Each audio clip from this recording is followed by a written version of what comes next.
Tudo da Canção Nova em um só lugar. Canção Nova Play.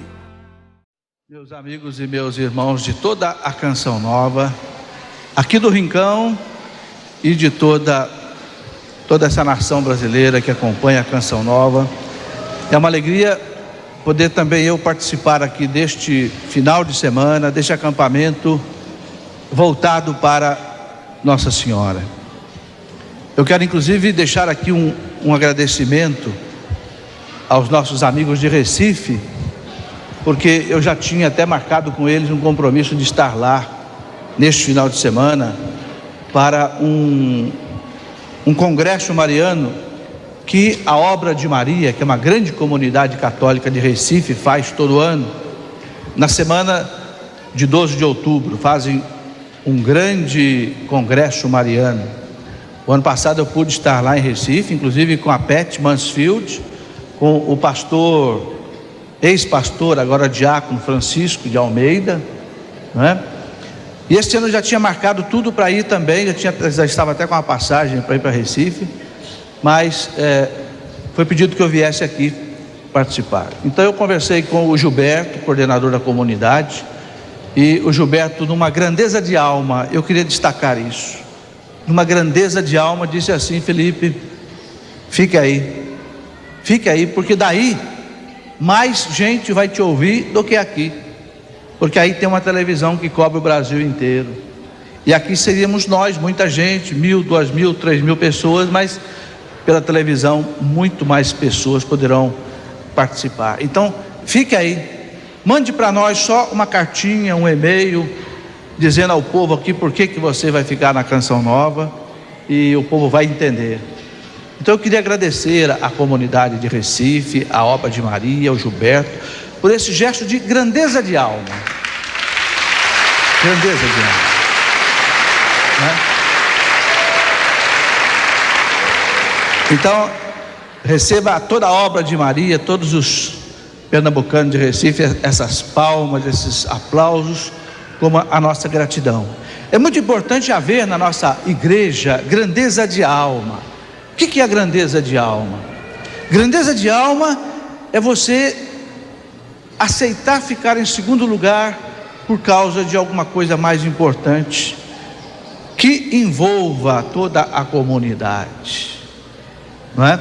Às vezes a gente se agarra em alguma coisa porque satisfaz a gente, mas esquece que se a gente abrisse mão, não é, de certas coisas, muito mais a obra de Deus poderia às vezes ser beneficiada. Isto é grandeza de alma, não é fácil, sabe?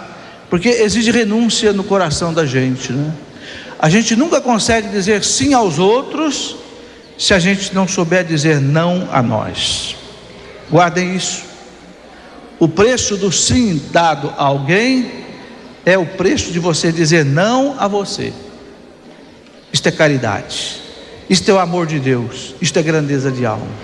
Então agradeço a comunidade de Pernambuco por não poder ter estado lá, e eu quero então aqui, hoje e amanhã, nessa palestra de hoje, nessa palestra de amanhã, mais uma vez conversar sobre aquilo que a igreja nos ensina sobre a Mãe de Deus. Por quê? Porque vocês sabem que a TV Canção Nova vai crescendo cada vez mais. Agora, por exemplo, inaugurou retransmissora aqui em São José dos Campos. São José dos Campos é uma cidade com, não sei bem, mas mais de 500 mil habitantes, garantidamente. Não sei se está chegando perto de 1 milhão, 700 mil. Então vejam, são mais 700 mil pessoas que começam a captar a Canção Nova, e que certamente não tiveram a oportunidade de ouvir uma reflexão como esta e como a de amanhã. Então, mesmo que você já tenha ouvido, eu peço a tua paciência, e não pense que você vai ouvir as mesmas coisas, não, porque como diz o padre, né, o padre canta lá missa, o Espírito Santo nunca desce 2 vezes no mesmo lugar, do mesmo jeito, né? O Espírito Santo nunca desce 2 vezes no mesmo lugar, do mesmo jeito, sempre ele desce de um jeito diferente, sempre ele traz alguma coisa nova, né? Porque ele é inesgotável. Então, é importantíssimo nós conhecermos Nossa Senhora, como a igreja nos ensina. Como a igreja nos ensina, porque vocês sabem que tem muitas heresias em relação a Nossa Senhora, tem muitos erros de doutrina em relação a Nossa Senhora. Então, o que é a verdade sobre Maria? Eu queria refletir com vocês hoje e amanhã sobre isso, para vocês terem ideia de como é que a penetração da Canção Nova na cidade está fazendo, está mudando a vida das pessoas. Ontem eu estava por acaso em São José dos Campos, eu precisei ir a São José, e eu entrei numa loja em São José e encontrei um casal. Quem era esse casal? O homem é um doutor aposentado do ITA, do Instituto Tecnológico de Aeronáutica, Dr. Jerzy Tadeusz Cielawa, é um polonês pesquisador, trabalhou na NASA, nos Estados Unidos, e foi meu orientador de doutorado, 3 anos no ITA em São José dos Campos, quando eu estudei ali 3 anos, 78, 79 e 80. Dr. Tadeusz Cielawa, já de cabelos brancos, encontrou comigo e disse: olha, te vi ontem na televisão. Estava com a esposa. Ela é apaixonada pela Canção Nova. Ele dizendo para mim. Então vocês vejam, porque começou uma televisão ali em São José dos Campos, um homem que é PhD em ciências aeroespaciais está ouvindo a palavra de Deus na sua casa. Então vejam, gente, a importância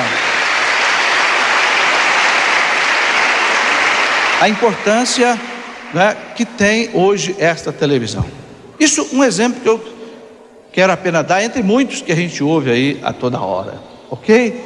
Então vamos para todo esse Brasil, refletir um pouco sobre as verdades ensinadas pela igreja. E onde eu quero tirar essas verdades? Eu quero tirar das catequeses que o nosso Papa faz sobre Nossa Senhora. Eu tive o cuidado de, durante alguns anos, fazer uma pesquisa no Jornal do Vaticano, no Observatório Romano, Jornal do Papa, e eu fui buscar 58 catequeses que o Papa fez sobre Nossa Senhora, e até fizemos essa publicação. Esse livro você encontra aqui na Canção Nova. A Virgem Maria, João Paulo II, 58 catequeses que o Papa fez. Vocês sabem que toda quarta-feira o Papa faz uma catequese. Ele recebe mais ou menos 5.000 pessoas no Vaticano, lá no Salão Paulo VI, e o Papa faz uma catequese, cada dia de um assunto. Durante 3 anos seguidos, o Papa fez uma catequese sobre Nossa Senhora, desde o nascimento de Maria até a assunção de Nossa Senhora ao céu. O Papa varreu, rastreou toda a vida, o mistério e os dogmas de Nossa Senhora, e nos ensina aqui. Eu posso dizer a vocês que não existe um documento mais apropriado para a gente conhecer Nossa Senhora hoje. Por quê? É a palavra do Papa, do magistério da igreja, ok? Então, quem gosta de ir a uma doutrina profunda, um alimento sólido da fé, pode fazer este estudo. E não são palavras complicadas que o Papa usa, não, ele faz a nível de catequese. Então o catequista não pode falar difícil. É claro que o Papa, como Papa, ele puxa todos os argumentos teológicos lá da raiz da igreja, mas numa linguagem simples. Olha, o que eu quero conversar com vocês hoje e amanhã é o que está aqui, ok? Assim nós vamos conhecer Maria como o Papa nos ensina. Há uns anos atrás, eu tinha escrito esse livro, A Mulher do Apocalipse. Aliás, esse nome foi o Padre Jonas quem escolheu, onde eu tentei colocar nesse livro aquilo que a igreja nos ensina sobre Maria. Depois que eu li a obra do Papa, esse eu escrevi antes. Depois que eu li a obra do Papa, eu fiquei satisfeito por poder constatar que não ensinei nada aqui que estivesse diferente daquilo que o Papa ensina. Para mim foi uma alegria, porque se tivesse alguma coisa aqui, eu certamente suspenderia esse livro e não deixaria mais ser publicado. Já está na 5ª edição da Loyola, continua sendo publicado. É uma maneira também de colocar um enfoque um pouco diferente. Muito bem.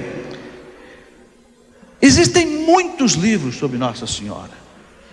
Na minha pequena biblioteca da minha casa, uma prateleira inteira é só de livros de Nossa Senhora. uma prateleira inteira, deve ter mais de 100 livros só sobre Nossa Senhora. Para escrever A Mulher do Apocalipse, eu tive que fazer consultas em pelo menos mais de 50 livros. Isso para dizer o quê? Para dizer que Nossa Senhora é inesgotável. Eu tinha ouvido essa palavra da boca de um santo, ouvido não lido, de São Luís de Montfort. Ele diz: Maria é o paraíso do novo Adão.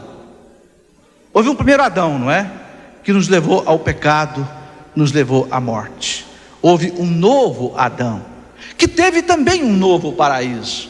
São Luís de Montfort diz assim: o novo paraíso do novo Adão é o seio de Maria. O primeiro Adão nasceu no primeiro paraíso, o segundo Adão nasceu no seio de Maria. Então ele diz: quando o Filho de Deus aceitou ser gerado no seio de Maria, ele transformou Maria num mar de graças, porque o Filho passou para a mãe a plenitude das graças. Até São Luís de Montfort usa essa expressão: todas as águas correm para o mar. O mar, ou melhor, é a reunião de todas as águas, não é? Ele diz: Maria é a reunião de todas as graças.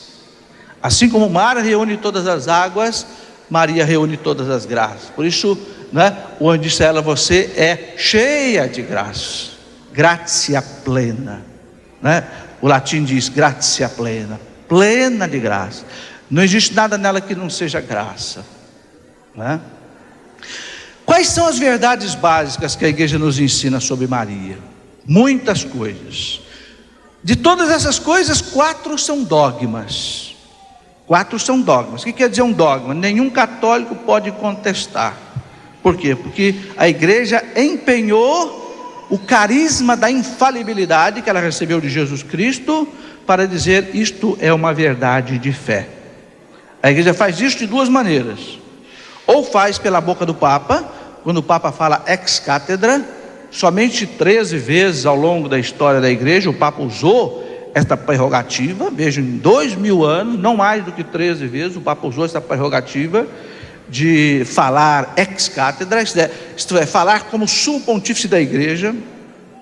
Ou quando um concílio ecumênico, junto com o Papa, declara uma verdade de fé. Então aí nós temos um dogma. Sobre Maria, nós temos 4 dogmas, meus irmãos. Por que 4 dogmas sobre Maria? Porque Maria é relevante na nossa fé. Porque Maria não é um apêndice secundário na nossa fé. Porque Maria é necessária para a nossa salvação. Não se espantem com essas palavras que eu estou dizendo. Não sou eu quem as digo, são os santos doutores da igreja que dizem isso. Você precisa de Maria para se salvar. Ah, mas não basta Jesus Cristo? Não basta o sangue que Ele derramou por mim? Basta o sangue de Jesus Cristo. Basta o amor de Jesus. Basta a divindade de Jesus. Mas, muitas vezes, você não vai até Jesus. Então não basta que exista o remédio. O único remédio da salvação é Jesus. São Paulo diz, 1 Timóteo 2,4, né? 2,5. Não existe outro mediador entre Deus e os homens, a não ser o homem Jesus Cristo, que também é Deus. Então, ninguém se salva sem Jesus. E nisso nós estamos falando a mesma linguagem que os evangélicos falam. Ninguém se salva sem Jesus. Mas acontece que muita gente não vai até Jesus. Então, aonde que nós necessitamos de Maria? Ela nos leva a Jesus. Não basta que exista um remédio contra para a cura da AIDS ou para a cura do câncer. É preciso que você beba esse remédio. Cristo é o único Salvador. O Papa repetiu 3 vezes isso, né? Naquela consagração que ele fez há uma semana atrás com os bispos, 1.500 bispos do mundo inteiro, que o Padre Jonas falava aqui antes de mim. O Papa repetiu 3 vezes a Nossa Senhora: o teu filho é o único Salvador. Obrigado porque trouxestes o único Salvador, né? Mas, ao mesmo tempo, o Papa diz, ela nos leva a beber esse remédio da salvação. Então, ela é necessária, a salvação. São Luís de Montfort chega a dizer a frase assim. Por que eu falo muito de São Luís de Montfort? Quem foi esse santo? São Luís Maria Grignon de Montfort. Foi um santo francês que escreveu uma obra maravilhosa chamada O Tratado da Verdadeira Devoção à Virgem Santíssima. O Papa João Paulo II diz que este livro de Montfort, o Tratado de Maria, mudou a devoção dele em relação a Nossa Senhora, quando ele era ainda seminarista, e fez com que a devoção dele a Maria se tornasse madura. Ele fala isso como Papa. Então, o nosso Papa recomenda para nós a leitura desse livro, que para ele era um livrinho de cabeceira, o Tratado da Verdadeira Devoção à Virgem Santíssima, de São Luís de Montfort. Muito bem, voltando onde eu estava. São Luís de Montfort diz assim: Deus não precisava de Maria para salvar o mundo, porque Deus é onipotente. Onipotente quer dizer o quê? Pode tudo. Oni quer dizer tudo. Deus pode tudo. Deus não precisava de Maria, Deus não precisava da igreja, Deus não precisava do Papa, dos bispos, não precisava de nós para salvar o mundo. Deus é onipotente. Mas São Luís de Montfort diz assim: ele quis precisar de Maria. Ele mandou o anjo dizer para ela: ave cheia de graça, você vai conceber o Filho do Altíssimo. Aceitas? Deus não violou a liberdade de Nossa Senhora. Deus esperou que ela aceitasse, até que ela aceitou, até que ela disse aquele fiat. Fiat, que em latim quer dizer faça-se. Faça-se em mim segundo a tua palavra. E o anjo então voltou para o céu, porque ela tinha aceitado o convite de Deus. Então São Luís de Montfort diz assim: Deus não precisava de ninguém, Deus não precisa de ninguém, mas Deus quis precisar de Maria. Deus quis precisar de José. Quando José quis abandonar Maria, por santidade dele, Deus disse, mandou o mesmo anjo Gabriel, que já tinha mandado a Maria. Por que eu digo Deus mandou? Porque o anjo não faz nada sem Deus mandar. Anjo quer dizer mensageiro de Deus. Então Deus mandou o mesmo Gabriel, que já tinha anunciado a Maria. Deus mandou o mesmo Gabriel a José e dizer: José, filho de Davi, não corra não temas receber Maria por tua mãe não, porque o que nela foi gerado é obra do Espírito Santo. E Deus, diz aquele Papa que proclamou São José patrono universal da igreja, o Papa Pio IX, que foi canonizado há pouco tempo atrás, há poucos dias atrás. O Papa Pio IX diz assim: Deus quis confiar a José e a Maria as suas primícias, isto é, o seu filho único. Então Deus quis precisar de muita gente para salvar o mundo. Deus precisa de você para salvar o mundo. Deus precisa de mim, Deus precisa da Canção Nova, Deus precisa do Padre Jonas, Deus precisa do Papa. Deus quer precisar de nós, Deus quis precisar de nós. Isto nos dá alegria, isto nos dá importância, isto nos dá valor. Isto valoriza a nossa vida. Mas a quem mais Deus precisou foi de Maria. Ninguém como ela foi tão importante para Deus, ninguém como ela participou tanto da missão salvífica de Jesus Cristo, ninguém como Maria participou tanto do mistério da redenção. Por quê? Porque, como dizem os teólogos, ela se tornou a ligação entre o humano e o divino. Ela se fez o colo. O que é o colo? O colo é quando você atarracha uma mangueira num tanque, você faz ali um colo de ligação entre uma mangueira e um tanque, por exemplo, que vai descarregar o líquido pela mangueira. Maria, dizem os teólogos na Mariologia, ela se tornou esse colo, essa junção entre Deus e a humanidade.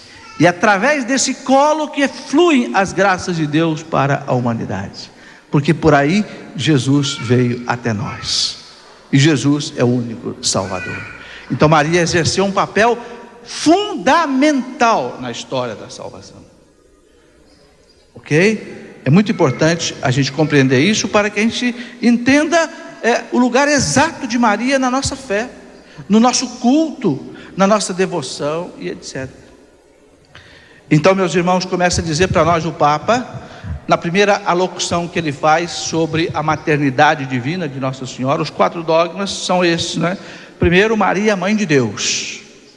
Mãe de Deus, Theotokos, em grego disse o povo, né? Segundo, Maria sempre virgem, né? Os primeiros cristãos criaram até uma expressão, aipartenos, em grego, sempre virgem. Terceiro, Maria, assunta ao céu. A sua carne não se corrompeu na terra, porque Maria foi ressuscitada e levada para o céu de corpo e de alma. E quarto dogma, Maria preservada do pecado original. A única criatura, além de Jesus, é claro que não é criatura, é criador, mas que se fez homem. A única criatura puramente humana que não teve o pecado original foi Maria. Nem mesmo São José, diz o Papa. Quando o Papa fala disso, ele diz nem mesmo José. Só Maria teve este privilégio, esta graça extraordinária. Como esses 4 pontos são os pontos fundamentais do conhecimento sobre Maria, hoje eu quero falar deles. E amanhã eu quero falar dos desdobramentos que isso tem na nossa fé. Está bem assim? É claro que em 2 horas só é muito pouco, mas pelo menos a gente vai fazer aqui, né, uma visão ampla da questão. O primeiro dogma, o Papa fala, Maria, mãe de Deus. Toda a história da igreja, toda a tradição da igreja, desde os apóstolos até nós, diz assim: Deus, desde toda a eternidade, predestinou Maria para ser mãe do seu filho. Isso o catecismo da igreja repete. Então, vocês sabem que para Deus, gente, não existe passado, presente e futuro. O tempo é uma limitação nossa que estamos vivendo neste mundo. Para Deus não tem ontem, amanhã e depois. Deus, se a gente pudesse definir, né, muito mal definindo, Deus é um instante que não passa. O passado, o presente e o futuro para Deus é presente, é a mesma coisa. Então Deus, que é onipotente, onisciente, onipresente, Ele sabe tudo. Então ensina a igreja, desde sempre, desde toda a eternidade, Ele já tinha escolhido Maria para ser a mãe do seu Filho encarnado, feito homem. Ora, então aí conclui o Papa com toda a igreja, se Deus escolheu Maria para ser a mãe do seu Filho, então Deus a preparou para isto. Porque uma das coisas que a igreja também ensina para nós é que Deus nunca te dá uma missão sem te dar a graça necessária para você cumprir essa missão. Deus não é incoerente. Deus dá a missão, mas Ele dá a graça do mesmo tamanho que a missão exige. Ora, gente, e a missão de se tornar mãe de Deus? Será que existe nesse mundo alguma coisa mais extraordinária do que alguém se tornar mãe de Deus humanado? Alguém trazer a esse mundo dos homens o próprio Deus? Será que existe algo mais extraordinário do que isso?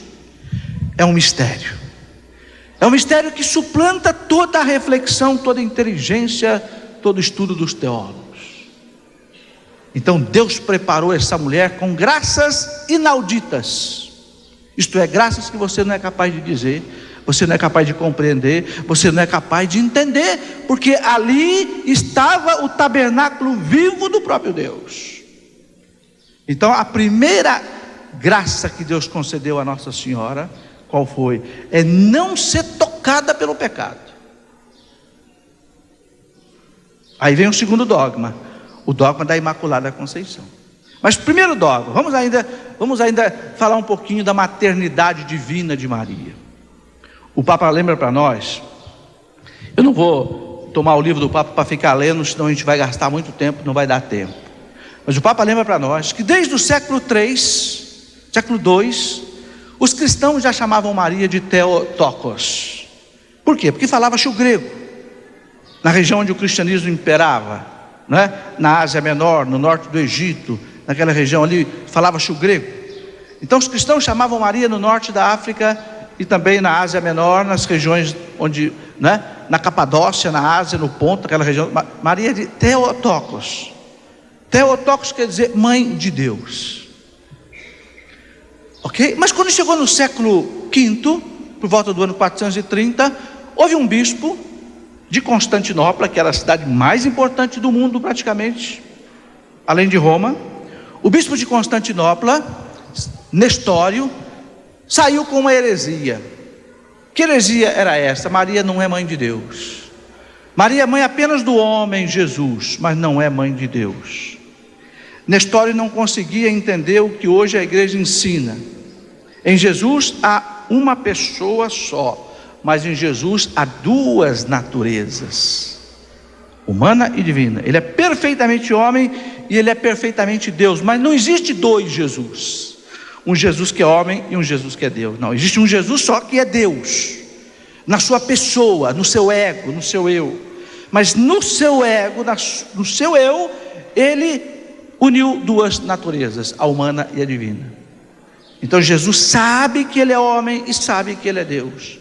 Chora como homem, morre como homem, tem sono como homem, mas faz milagre como Deus, ressuscita como Deus. Isto é inegável, isso é inequívoco, basta ler o Evangelho. Mas Nestório tinha essa dificuldade de entender um Jesus só. Então ele dizia: já sei, Maria é mãe do Jesus homem, mas não é mãe do Jesus Deus. Gente, foi preciso que a igreja fizesse um concílio ecumênico. Você sabe que um concílio ecumênico é uma reunião onde o Papa chama todos os bispos do mundo. Agora estiveram no Vaticano 1.500 bispos, não é? Mas não são todos os bispos. Na igreja tem 4.400 bispos. Um concílio ecumênico é algo extraordinário. Tanto é que no nosso século só teve um, o Concílio Vaticano II. Foi preciso um concílio, chamado Concílio de Éfeso, no ano de 431, para estudar essa questão. Como é que fica essa dualidade de Jesus? Como é que fica Maria, mãe de Deus, mãe do homem? Então o Concílio de Éfeso se reuniu com a igreja e qual foi a conclusão? Maria é mãe de Deus. Porque não existe dois Jesus, há um Jesus só. E esse Jesus só, ele é homem e ele é Deus. A partir do momento que esse Jesus, que é o verbo de Deus, ele se encarnou no seio de Maria e assumiu aí uma natureza e uma carne humana, ela passou a ser mãe de Deus. Não tem como. É claro, diz o Papa, que não foi Maria que gerou o verbo divino, porque o verbo divino foi gerado no seio do Pai antes de todos os tempos, com a mesma substância do Pai. O concílio de Nicéia já tinha dito consubstancial ao Pai. Então Maria nunca poderia, jamais, ter gerado o verbo de Deus. Mas a partir do momento que o verbo de Deus quis se encarnar nela e assumir nela uma vida humana, ela se tornou mãe do Filho de Deus, mãe de Deus. E o povo em Éfeso aclamou, junto com a igreja, junto com os padres, os bispos, Maria Santa Theotokos. Foi uma aclamação no ano 431. Que coisa bonita, gente, mãe de Deus. Aí, gente, está todo o poder, toda a força intercessora de Maria. Ela não é uma mulher qualquer, ela é mãe daquele que é Deus feito homem. São Bernardo diz: por isso Maria é a onipotência suplicante.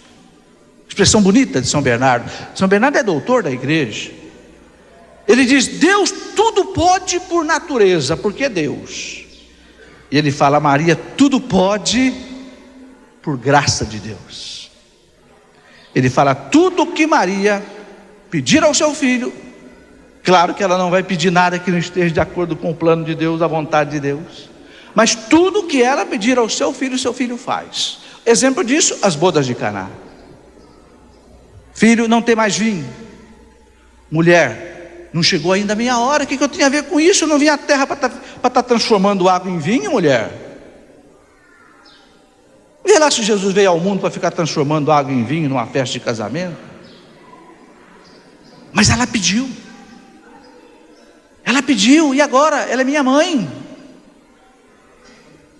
E antes que Jesus dissesse, vou te atender, ela já tinha tanta certeza que ele ia atender, que já disse para os garçons da festa: façam tudo o que ele mandar, façam tudo o que ele disser, eu tenho certeza que alguma coisa ele vai fazer.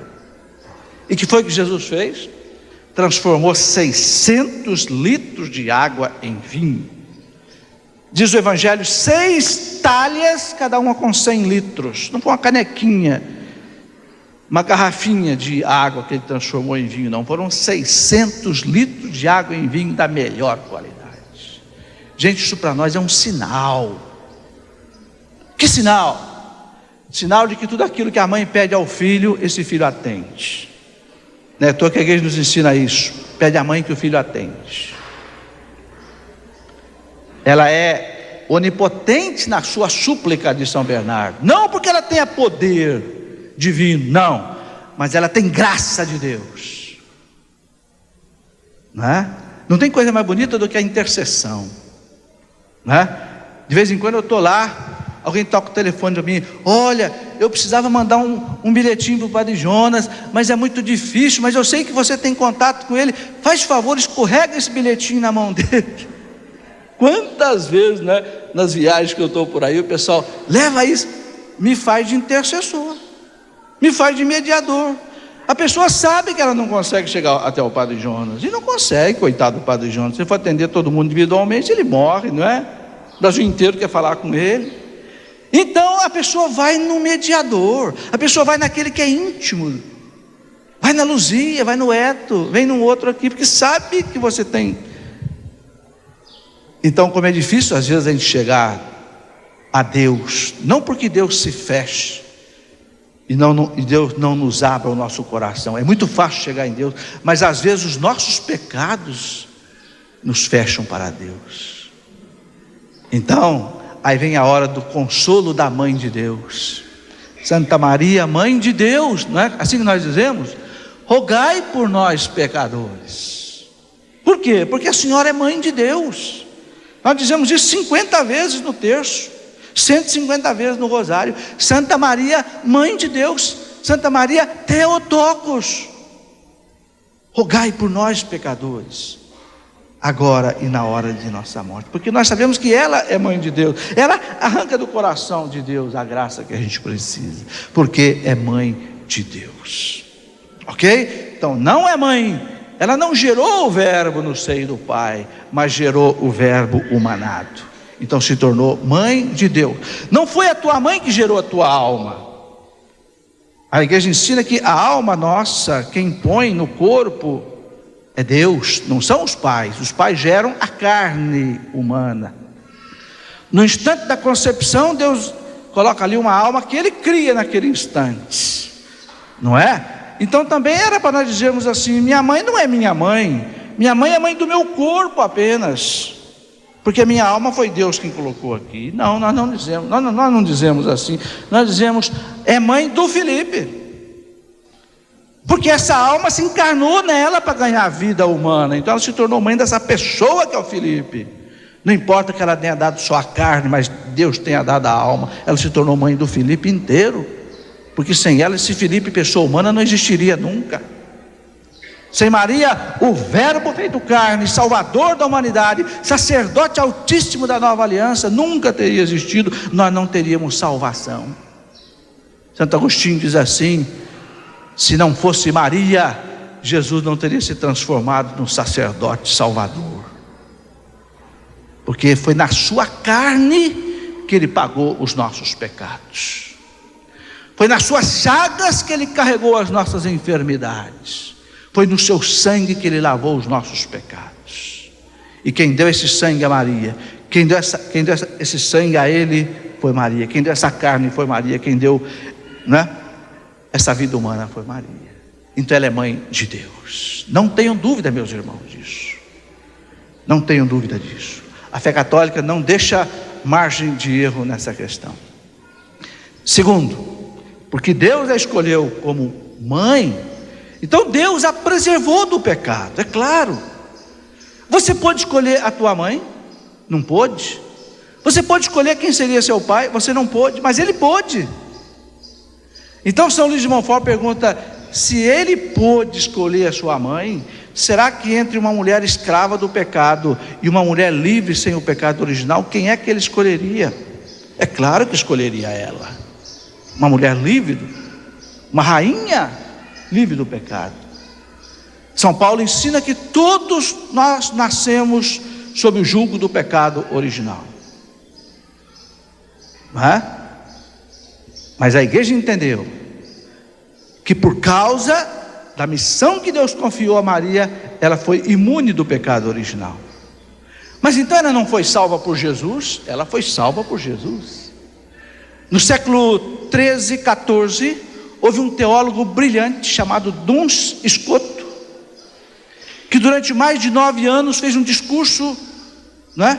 Lá na Universidade de Sorbonne, na França, sobre a questão da Imaculada Conceição de Nossa Senhora, Nossa Senhora concebida sem o pecado original, não é? E Duns Scotus explicou o seguinte: hoje ele é beato, já foi beatificado pela igreja.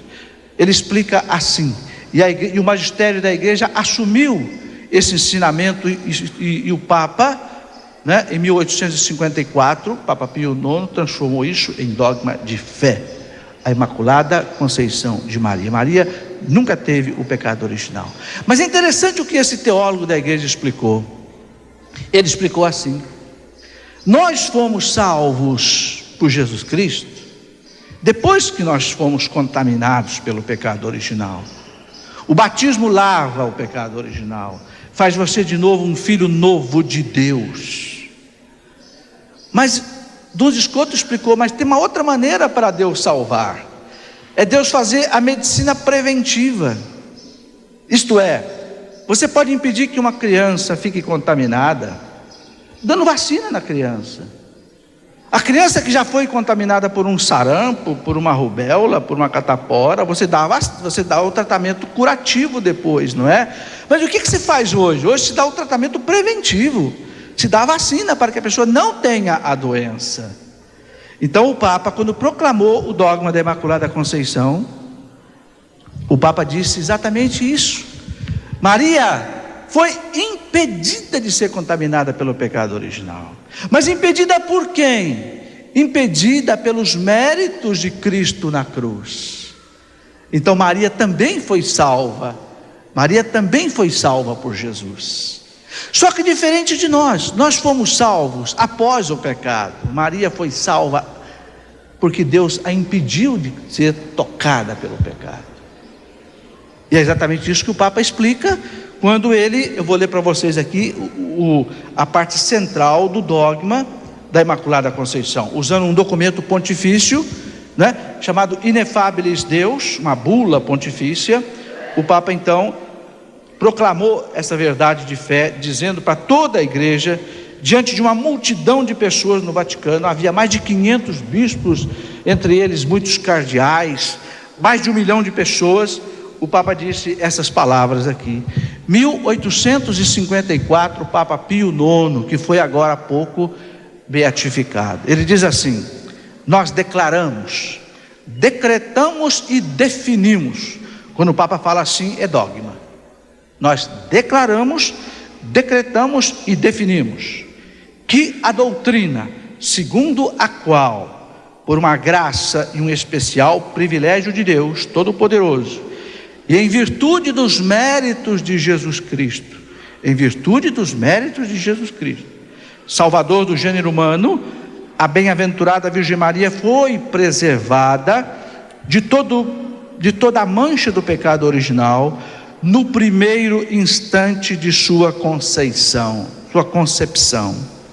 Foi revelado por Deus. O Papa diz: isto foi revelado por Deus, o Papa diz, e deve, por conseguinte, ser crida firmemente e constantemente por todos os fiéis. Eu quero chamar a atenção de vocês numa palavrinha do Papa. O Papa diz assim: Este mistério, esta verdade de que Maria, pelos méritos de Cristo morto na cruz, foi preservada do pecado original. O Papa diz: foi revelado por Deus. Aí alguém pergunta assim: mas como foi revelado por Deus se isso não está na Bíblia? Aí, meus irmãos, é preciso nós explicarmos mais uma vez que todas as verdades que a igreja acredita e ensina como reveladas por Deus não estão todas na Bíblia. Algumas estão na tradição da igreja. E para que ninguém se assuste com o que eu estou dizendo, eu quero ler um documento da igreja, do Concílio Vaticano II, que fala exatamente da revelação de Deus. O que é a revelação de Deus? A Dei Verbum. A Dei Verbum, aquele documento do Concílio Vaticano II, ele diz assim no número 9, até algumas Bíblias da Ave Maria trazem no começo, uma cópia dessa Constituição Apostólica. Aliás, é uma Constituição dogmática do Concílio Vaticano II. Dogmática quer dizer sobre verdades de fé. No número 9, a Dei Verbum diz assim, escutem bem: resulta assim, que não é através da Escritura apenas que a igreja consegue sua certeza a respeito de tudo o que foi revelado por Deus. Eu vou ler de novo, para vocês entenderem bem. Não é através da Escritura apenas que a igreja consegue sua certeza a respeito de tudo o que foi revelado por Deus. Por isso, ambas, Escritura e tradição, devem ser recebidas e veneradas com igual sentimento de piedade e de reverência. Vocês sabem, meus irmãos, que os apóstolos não escreveram tudo o que Deus tinha para nos ensinar. São João terminou o evangelho dele dizendo o quê? Se fôssemos escrever tudo que Jesus disse, tudo que Jesus falou, o mundo inteiro seria pequeno para conter todos os livros. O que mais que São João falou? Nós escrevemos apenas o necessário para que vocês creiam que Jesus Cristo é o Filho de Deus, e crendo, vocês tenham nele a vida e a salvação. Então ficou muita coisa que Jesus não explicou, não teve tempo de explicar para os apóstolos. Tanto é que na última noite, na Santa Ceia, São João diz o quê? Lá em João 16, 12. Quem tiver com a Bíblia aí, faça o favor de pegar. João 16, 12. Na última ceia, o que é que Jesus diz para os apóstolos? Vale a pena a gente ler essa passagem, para a gente compreender que nem tudo Jesus teve tempo de ensinar para os apóstolos. E Jesus deixou o Espírito Santo para ensinar o resto para a igreja. Então eu gostaria muito que você na sua casa, ou você que está aqui, se não puder olhar na Bíblia agora, você olhe depois, pelo menos essa passagem, porque ela é muito importante, ela é muito esclarecedora, João 16, 12, nós estamos na Santa Ceia, na última ceia, Jesus se despedindo dos apóstolos, ele diz lá, João 16, 12, muitas coisas ainda tenho a dizer-vos, mas não as podeis suportar agora. Vejam, era a última noite, gente, era quinta-feira de madrugada, dali Jesus já ia ser morto.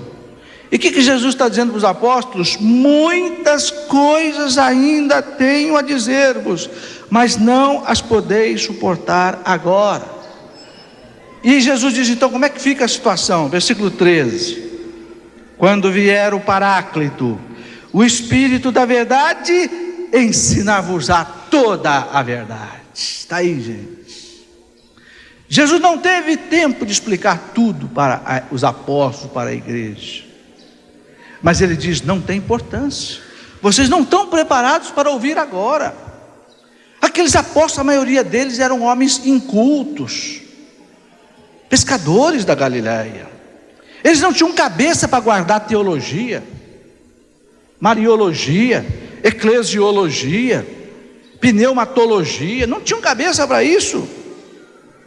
Qualquer um de nós que está aqui é mais estudado do que aqueles apóstolos. Então Jesus disse: não tem importância. Quando vier o Paráclito, olha como é que Jesus chama o Espírito Santo: o Espírito da verdade. Ensinar-vos a, presta atenção no tempo do verbo, é um verbo que nos remete ao futuro.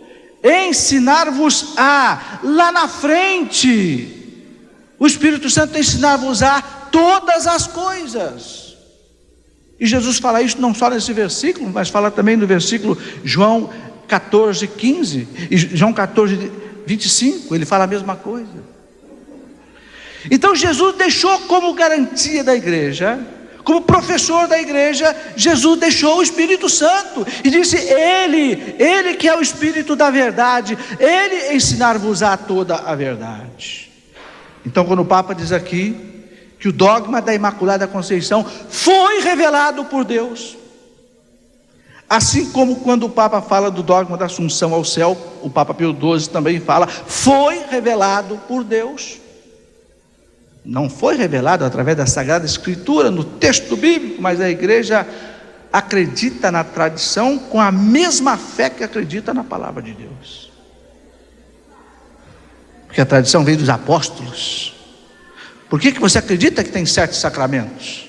Existe algum lugar na Bíblia que fala que os sacramentos são 7? Por que você reza o creio? Existe algum lugar na Bíblia que você encontra a oração do creio e nós a rezamos como o símbolo da nossa fé? Por quê?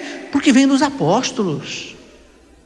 Tem o mesmo peso da Sagrada Escritura para nós. É a tradição santa da igreja, a tradição com T maiúsculo.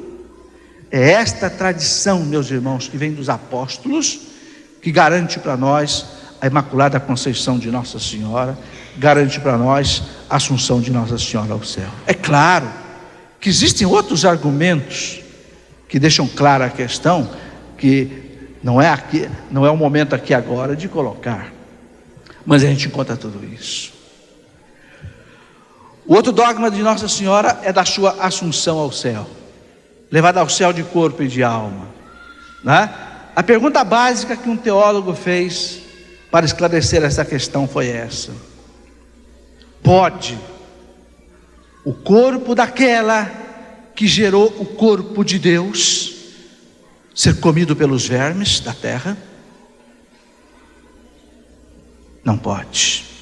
Se você fosse Deus, como Jesus, você deixaria que o corpo da tua mãe, que te gerou, fosse comido pela terra? Os teólogos dizem não. E a igreja disse realmente não. E toda a tradição da igreja, toda a história da igreja vem nesse sentido. E um Papa em 1950, aqui no nosso século, Papa Pio XII, proclamou como dogma de fé: Maria, ao final da tua vida terrena, foi levada para o céu de corpo e de alma. E nenhum católico pode duvidar disso, sob pena de deixar de ser católico integralmente. Eu quero ler para vocês o que o Papa falou, as palavras do próprio Papa sobre isso, Pio XII, quando ele proclamou esse dogma. Nós católicos precisamos conhecer essas coisas, né? O mundo inteiro tinha pedido isso ao Papa, e o Papa assentiu, o Papa concordou. As academias católicas pediram, os bispos pediram a proclamação desse dogma, o mundo católico inteiro pedia, e o Papa então deu essa resposta, através de uma bula, um documento pontifício chamado Munificientissimus Deus. Pio XII diz assim: depois de haver mais uma vez elevado a Deus nossas súplicas e invocado as luzes do Espírito Santo, a glória de Deus onipotente, que derramou sobre a Virgem Maria sua especial benevolência, em honra de seu Filho, Rei imortal dos séculos e vencedor do pecado e da morte, para a maior glória de sua augusta mãe e para a alegria e exultação de toda a Santa Igreja, e pela autoridade de nosso Senhor Jesus Cristo, dos santos apóstolos Pedro e Paulo, e nossa autoridade apostólica, pronunciamos, declaramos e definimos ser dogma de fé revelado por Deus, que a Imaculada Mãe de Deus, sempre Virgem Maria, terminado o curso de sua vida terrena, foi elevada à glória do céu em corpo e alma. Aí, palavra de um Papa. Nós declaramos, definimos, diz o Papa, como dogma de fé, revelado por Deus. Não importa que as pessoas digam para nós, onde é que está isso na Bíblia? Isso não está na Bíblia. A igreja nos garante que nem tudo que foi revelado por Deus está na Bíblia, porque o Espírito Santo ensinar-vos-á todas as coisas. Todas as coisas. Ou nós acreditamos nas promessas de Jesus, ou então é melhor não ler mais a Bíblia. Quando Jesus disse para os apóstolos, o Espírito Santo ensinar-vos-á todas as coisas, ou nós acreditamos nisso, ou então a nossa fé fica vazia, porque nós não acreditamos nas palavras de Jesus, na promessa de Jesus. Uma coisa que é preciso dizer aqui, gente, com muita clareza para nós católicos, é que não basta a Bíblia. A Bíblia é maravilhosa, mas com essa mesma Bíblia, nós dizemos que a Eucaristia é Cristo vivo e verdadeiro, e muitos em cima da Bíblia dizem que Cristo, que ali não é Cristo, é um pedaço de pão, usando a mesma Bíblia. Usando a mesma Bíblia, um diz que a Eucaristia é corpo de Cristo, usando a mesma Bíblia, um outro diz que a Eucaristia é um simples pedaço de pão, apenas símbolo de Cristo. Usando a Bíblia, um diz que a Santíssima Trindade existe, usando a mesma Bíblia, os testemunhos de Jeová dizem que a Santíssima Trindade não existe. Usando a Bíblia, uns dizem que Jesus é Deus, usando a mesma Bíblia, outros dizem que Jesus não é Deus, está vendo? A Bíblia diz que não é Deus. Então não basta a Bíblia, é preciso que alguém interprete essa Bíblia. É por isso que a igreja, é por isso que Jesus deixou a igreja, o magistério da igreja, com o carisma da infalibilidade, para o magistério da igreja, e só o magistério da igreja falar em nome de Jesus, para poder falar sem erro. Porque fora disso, gente, cada um interpreta a Bíblia como quer, e é a maior confusão que nós já sabemos. Por isso a gente tem que se pautar naquilo que o Cristo colocou para nós como tábua de salvação, a própria igreja, não é? Muito bem, e para completarmos a nossa reflexão de hoje, o dogma da virgindade perpétua. Esse dogma talvez seja aquele que mais incomode alguns católicos. Mas como? Maria é sempre virgem? Desde o século IV, os cristãos já falavam Maria virgem antes do parto, virgem no parto, virgem depois do parto. Concebeu e deu à luz sem perder a virgindade. Milagre.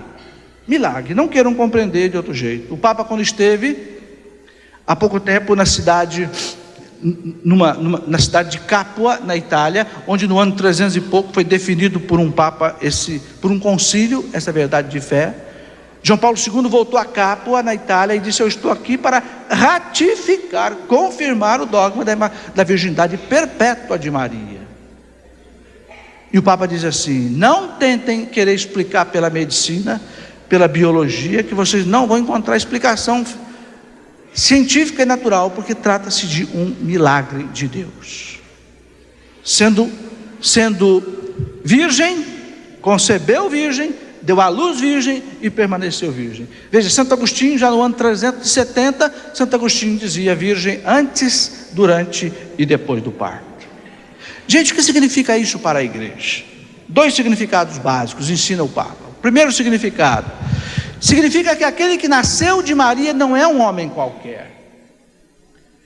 No sinal da virgindade da mãe, Deus quis mostrar para nós que ali se tratava de alguém muito especial.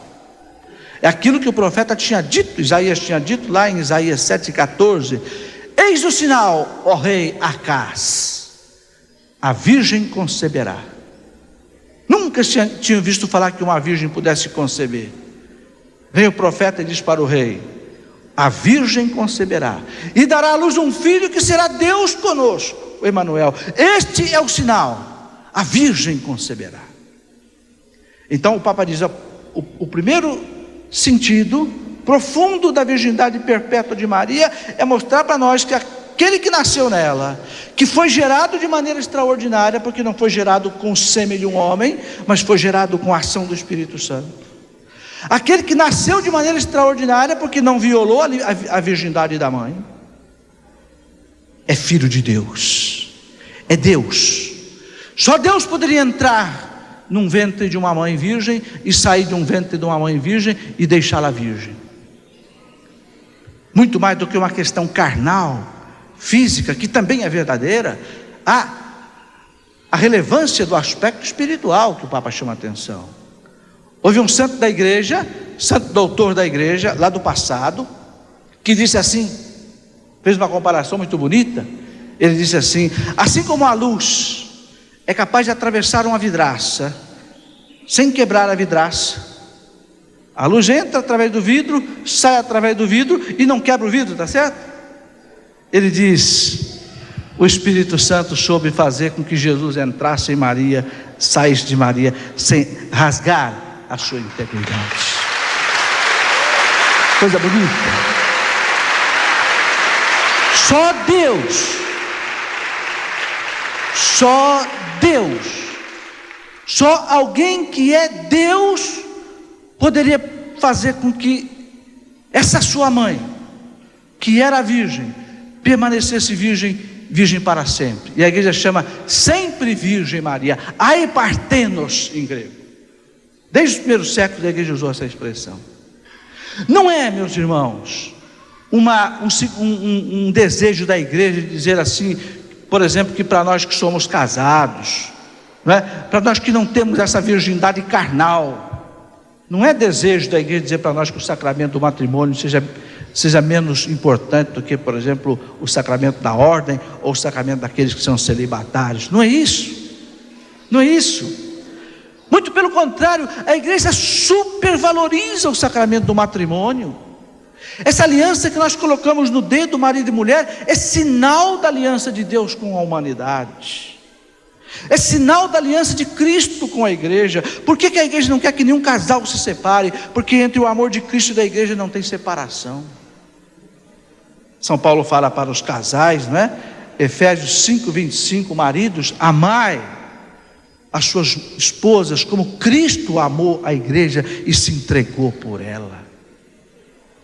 Veja, São Paulo quer que o marido ame a esposa como Cristo ama a igreja. Até aquele ponto ali, São Paulo diz, se entregou por ela. Quando os maridos cristãos compreenderem a grandeza do sacramento do matrimônio, os casamentos serão uma maravilha, porque quando cada marido quiser ser como o esposo, ali está a imagem do verdadeiro esposo, o esposo da igreja, que está disposto até derramar o seu sangue pela sua esposa. Então vocês vejam que a igreja colocou o sacramento do matrimônio em altíssimo lugar. Quando um casal se separa aqui na terra, esse casal fere a aliança de Jesus Cristo com a igreja. Por que fere? O Papa diz: porque você é um sinal da aliança de Cristo com a igreja. Cada casal que se une na terra é um sinal sagrado de que Jesus Cristo ama a igreja e se entregou por ela. Entende? Então, não é que a igreja queira dizer para nós que o sacramento do matrimônio seja menos digno. A mulher que deu à luz de maneira natural e que não é mais virgem no corpo, isso seja uma indignidade. Não é nada disso. Vocês sabem quanto Deus ama as mães, quanto Deus ama as mulheres. Honrar pai e mãe, não é nada disso. Apenas Deus precisava deixar para nós um sinal muito forte de que aquele que nasceu de uma mulher não era um homem qualquer, era um homem que na sua pessoa era Deus. Então só ele poderia entrar no ventre da mãe e sair do ventre da mãe sem rasgar as paredes do seu útero, como diz o santo doutor da igreja. Gente, é preciso compreender os dogmas da nossa fé com profundidade, porque senão a gente fica que nem esses católicos por aí, meio católicos, que não sabem se defender. Isso é dogma de fé, isso é verdade de fé. Vamos entender isso, vamos descer as raízes dessa verdade. Não é por qualquer questãozinha que a igreja define alguma coisa dogma de fé, não, gente. A igreja só bate o martelo numa verdade de fé quando aquilo é essencial para a nossa vida religiosa. E às vezes a gente, de cima de uma autossuficiência, de cima de uma arrogância, diz assim: esse negócio que a igreja ensina, fala, eu não ensino, eu não entendo, eu não compreendo, então eu não aceito. Que prepotência é essa? Que presunção é essa? Que arrogância é essa de você querer, com a tua pequenez, desmentir 2000 anos de unção que essa igreja tem do Espírito Santo? Irmãos amados, nós podemos não compreender as verdades da fé, porque todas elas são mistério para nós, mas jamais nós podemos ter a ousadia, jamais nós podemos ter a insana ousadia de dizer: eu não acredito nisso que essa igreja ensina. Seria loucura, seria um atestado de loucura espiritual, porque esta santa igreja, e só ela, recebeu de Jesus esta promessa: o Espírito Santo ensinar-vos-á todas as coisas. Amém. Tudo da Canção Nova em um só lugar. Canção Nova Play.